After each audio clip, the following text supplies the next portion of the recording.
So hi, my name is Eleanor Stammeijer. I am a senior press officer at Bonnier Books UK, working across their adult fiction and non-fiction imprints.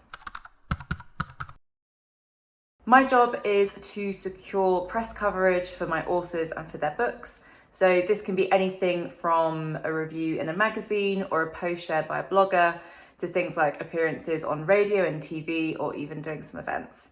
This means that no day looks the same, as a lot of PR needs to be reactive and each campaign comes with its own challenges and opportunities.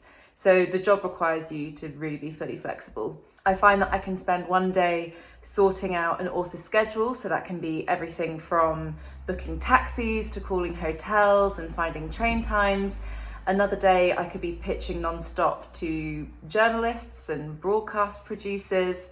And then another day I could just be in back-to-back meetings, talking internally with colleagues and with authors, giving them a pep talk or sharing campaign plans. It's fun, it's different every day, but definitely fully packed.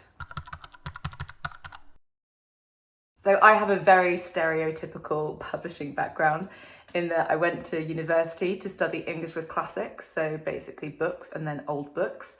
And then during university, I worked in Waterstones for 2.5 years in their Piccadilly branch in central London. I discovered publishing after Googling careers that involved writing and books, because I thought I wanted to go into journalism as a book journalist and thought I'd have a look to see what else would be out there. Publishing was one of the first jobs that I found that I thought would be really interesting, and it was something that I'd not really come across before or heard about. So as I had some experience working on events at Waterstones, I managed to get 2 unpaid internships, one at an indie publisher and then another for a couple of weeks at one of the bigger publishing houses.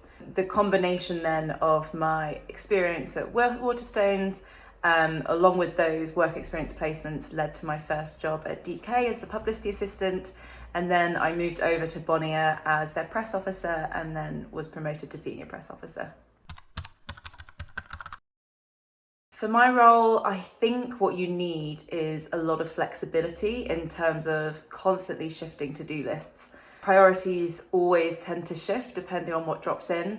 You have to be prepared to pause work on one thing in order to jump on another if that's required. It helps to place a lot of importance as well on communication.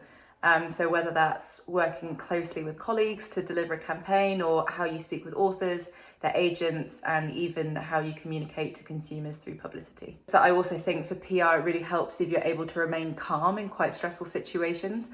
So that can be anything from a huge workload that you need to manage to something as bizarre as an author having like a bad toothache and not wanting to continue a meeting unless you're able to find them some sort of special yogurt, which is something that I had to do as an assistant going to 5 different supermarkets. So you just have to stay calm, be flexible, and just do what you need to do. I have a lot of different meetings. So with my colleagues, I have meetings that include team catch-ups with my manager, meetings in which I present campaigns, meetings in which editors present books to me.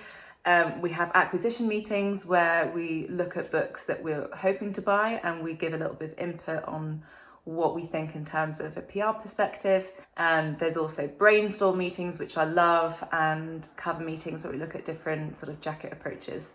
In terms of external meetings, I often have to meet with authors quite regularly to talk about plans and catch-ups during campaigns. I attend pitch meetings, so for authors and agents who aren't currently working with us, I basically try and convince them to work with us.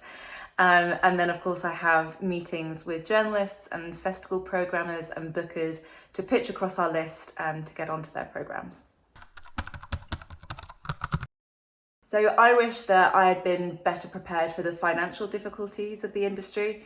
I'm in a very privileged position, and I thought the hardest thing for me was going to be when I did work experience, that I would have to work Monday to Friday during the placement and then work weekends in order to afford that, which is on top of already being in London due to university. However, the longer that I stay in the industry, the more I recognise that that was almost just sort of the beginning. I still feel quite awkward to talk about salaries and financial compensation, but it's a conversation that really has to be had amongst everyone in the industry. It's a big barrier to a lot of people trying to get in. And I think a lot of us recognise that, we're in these jobs because we love what we do. But it doesn't hurt to remember that, publishing is still a business at the end of the day, and you should never be afraid to sort of openly discuss what you earn and what you need to earn in order to stay in this job. So at work, I'd say it's my team members, and the people I work with are really my favourite part about my role and my job in the industry. I wouldn't be able to keep going or stay motivated if I didn't have that support system. Be it my manager, who's always ready to go through any areas of difficulty that I have cropping up, or even my fellow press officers when I'm struggling to get coverage and I'm looking for new ideas. A lot of publicity is very outward facing.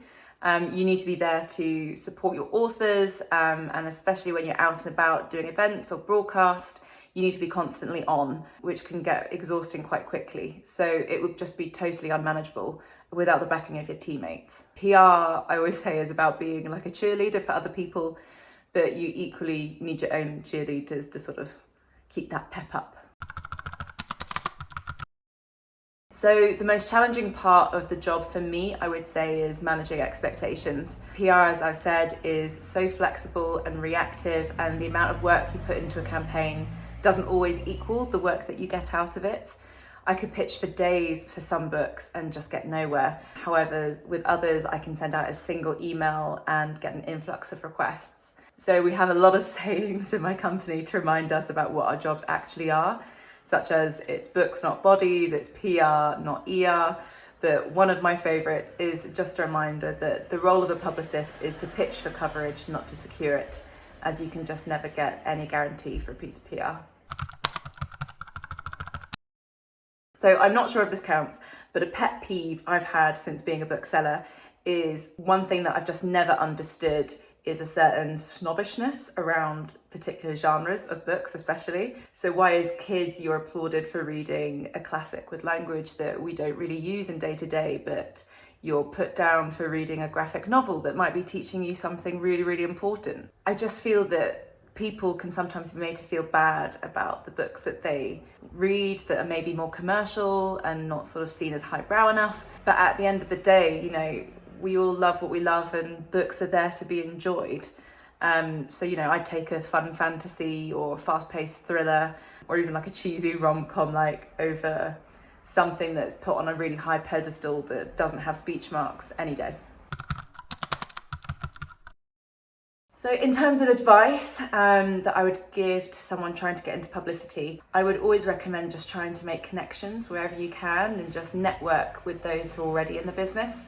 Publishing can still be a bit opaque in terms of understanding how to break in when you don't have a background knowledge of the industry, which is why resources like Eleanor's YouTube channel, #subscribe, are just so valuable. So go out, find others, and a great way to do that is just going on Twitter. Find someone whose job that you love and just ask them if they would get a coffee with you, or even just jump on a call for 10 minutes to chat to you a bit more about the industry and what they get up to and how they got there. I sort of made myself as a safe, self-proclaimed botherer when I was trying to get into the industry, in that whenever I found someone who I thought was really interesting or who I wanted to learn more from, I would sort of politely but consistently emailed them every few months just to check in, see how they were, see if they'd heard of any jobs coming up or if they had any advice for me. Eventually that really helped leading me to getting some work experience and managed to connect me with people who were then able to offer support and advice when I was then going into my first role. I thought a lot about this question, as my instinct as a publicist is to recommend a book I'm currently working on, as it's my job to get people to read them. However, I'm going to say that for everyone watching who is white, you need to read Why I'm No Longer Talking to White People About Race. And if you've already read that, then I would say you should read Me and White Supremacy. If you want to get into publishing, I hope you also, like me, want to change the makeup of the publishing industry for the better and take on the ownership of doing that yourself. Everyone else should read The Song of Achilles, as after all, I am a basic publishing person. I'm obsessed with myths. Madeline Miller could write about paint drying and I'd probably buy like 8 copies. So I'd highly, highly recommend you pick her up if you haven't already.